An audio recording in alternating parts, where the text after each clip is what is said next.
यह जयंती नहीं है बल्कि एक जागृति है सर। इसके माध्यम से हम भारत में जो आंदोलन हुए, मैंने खास करके भारत के निर्माण में जो आंदोलन हुए उसके इतिहास को फिर से याद करते हैं और आज के संदर्भ में देखते हैं कि इसकी कितनी ज़रूरत है, उसका हम मैसेज देते हैं वक्ताओं के माध्यम से। अभी के जो हालात जो चल रहे हैं, अम्बेडकर के संविधान के खिलाफ कुछ तत्व जो है तो प्रावधान को सही बता रहे हैं, इस पर आपका क्या कहना है? संविधान बेसिक जो है सबके हाथ में है, माने जनता के हाथ में है और जनता जागरूक है और संविधान के विपरीत कुछ भी इस देश में नहीं किया जा सकता, क्योंकि संविधान है तो सरकार भी है। सरकार को भी समझना होगा कि बियॉन्ड संविधान नहीं काम कर सकते जी।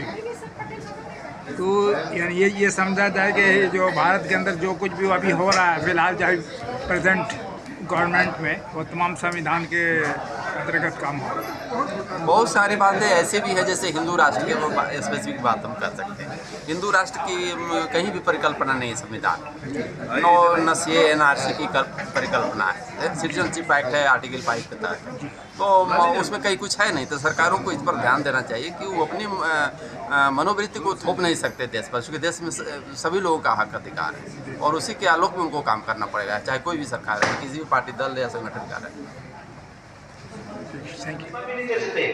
कभी इस्तीफा देते ईडी आ जाए, इस्तीफा देना तो बिग बॉस से पूछ के देना है।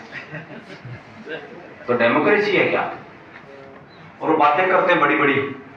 इसलिए पार्लियामेंट के अंदर सबकी भागीदारी, हिस्सेदारी, सबकी बात सुनना और एक आदमी भी अच्छी बात करे उसको शामिल करना, उसको कहते हैं कानून।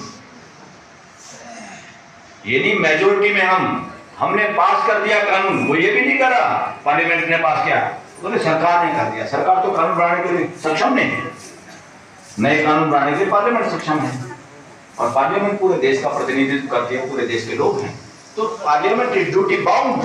स्पीकर, सभापति, इनको अकल होनी चाहिए कि सबकी बातें सुनना तुम्हारी जिम्मेदारी है।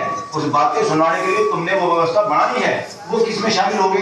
100-150 एमपी को बाहर कर दो, बर्खास्त। कहीं से पीछे से फोन आ गया, किसी ने कान में कह दिया होगा। तो ये हाल है, डेमोक्रेसी का हाल ऐसे बना दिया जैसे मदारी का अपमान करते हो। जिस पंथ से तुम आते हो उसका भी अपमान करते हो। उसमें कौन सा भगवान है? कहाँ है बताओ? या तो अपने आप को जैन कहना छोड़ दो कि मेरा जैन धर्म में कोई विश्वास नहीं, मेरा उसमें विश्वास है जिसमें सीक्रेट गोपनीय भगवान होता है। रिलीजियस ठेकेदारों ने, ये सबसे ज्यादा खतरनाक वायरस है धरती के। उन सारे लीडरों से जो सुबह शाम प्रेस करा के कपड़ों पे और मीडिया के सामने जाति, रिलीजन, भाषा इसकी बात करते हैं, जो बैठे हैं सत्ता में, उनको सुधरने की गुंजाइश है और सुधारने का डॉक्यूमेंट है। संविधान का लक्ष्य नहीं है और मानवीय व्यवस्था के लिए डिमांड करें मेंटेलिटी शिक्षा के जरिए। एक हमारे जज ने कहा भी सुप्रीम कोर्ट में कि वकीलों को, लॉ स्टूडेंट को गीता पढ़ाई जाए। तो हमें लगा भी गीता अगर पढ़ाई जाए तो फिर कुरान, त्रिपिटक, बाइबल, इनमें क्या दिक्कत है? डरते क्यों हो?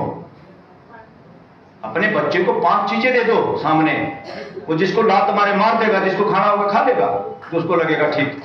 आओ ना सामने मैदान में, कहां जबरदस्ती को अखंड रह सकता है।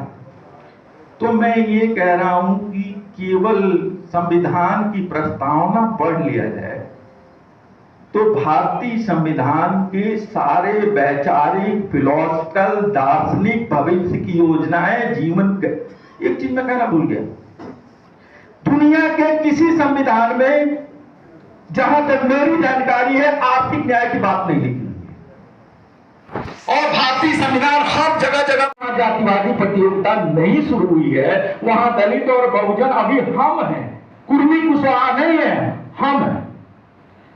यहां सारे न्याय के बाद एक बात और हमको जान लेना चाहिए कि ऐसा नहीं है कि हम बना है तो जब दूसरे का हम आता तो SC/ST एक्ट का मामला आया